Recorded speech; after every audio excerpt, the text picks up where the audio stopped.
સાબરકાંઠાના ખેડ બ્રહ્માના ત્રિવેણી સંગમ પર સ્થિત છે શેઠ શામળિયાનું એક કલ્યાણકારી સ્થાનક. કહેવાય છે કે આ સ્થાન લગભગ 700 વર્ષ પૌરાણિક છે. પ્રાચીન સમયમાં રાજ્ય કહેવાતા ઈડરમાં 5 દેવાલયો અનન્ય મહિમા ધરાવે છે, જેમાંનું જ એક છે શ્રી હરિનું આ પાવનકારી ધામ. તો આવો સાથે મળીને દર્શન કરીએ શેઠ શામળિયાના અને બની જઈએ ધન્ય. સૌ હરિભક્તોની અનન્ય આસ્થાનું કેન્દ્ર બનેલા ભગવાન શામળિયાનું આ ધામ ખેડ બ્રહ્માથી 15 કિલોમીટર ગઢડામાં આવેલું છે.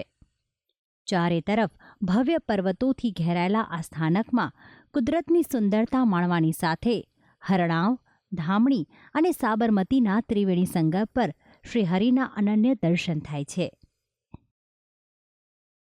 કહેવાય છે કે ઈડરના રાજા શ્રી રામભાણ દ્વારા સંવત 1555માં મંદિરનો જીર્ણોદ્ધાર કરાવેલો છે. તો કેટલાક સંશોધકોના મતે આ મંદિર સોલંકી યુગનું પણ માનવામાં આવે છે. ગર્ભગૃહમાં દેવ ગદાધર શામળાજીની પૂરા કદની અદ્ભુત પ્રતિમા સ્થાપિત છે. શ્યામ સુંદર શ્રી કૃષ્ણની આવી અનન્ય પ્રતિમા બીજા કોઈ મંદિરમાં જોવા મળતી નથી. વિષ્ણુના દશાવતારોનું સુંદર ચિત્રણ આ પ્રતિમાની આસપાસ બંને બાજુ દર્શાવાયું છે. રાજકોટ, વડોદરાથી લોકો યાત્રાળુઓ દર્શન કરવા આવે છે.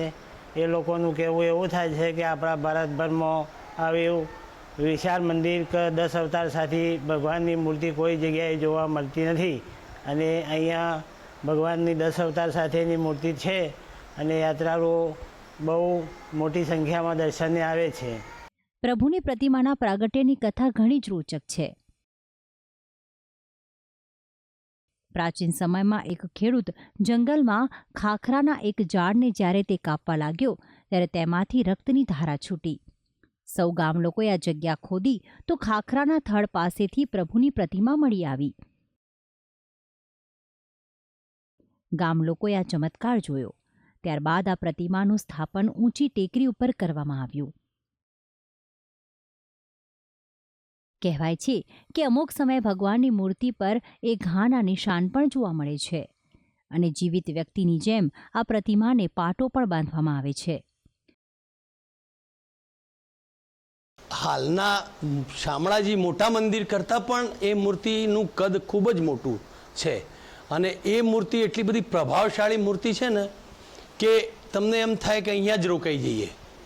મંદિર પરિસરમાં શ્રી હરિના વાહન એવા ગરુડજી તથા સૌના રક્ષક દેવતા ભૈરવ દાદાની પણ સ્થાપના છે.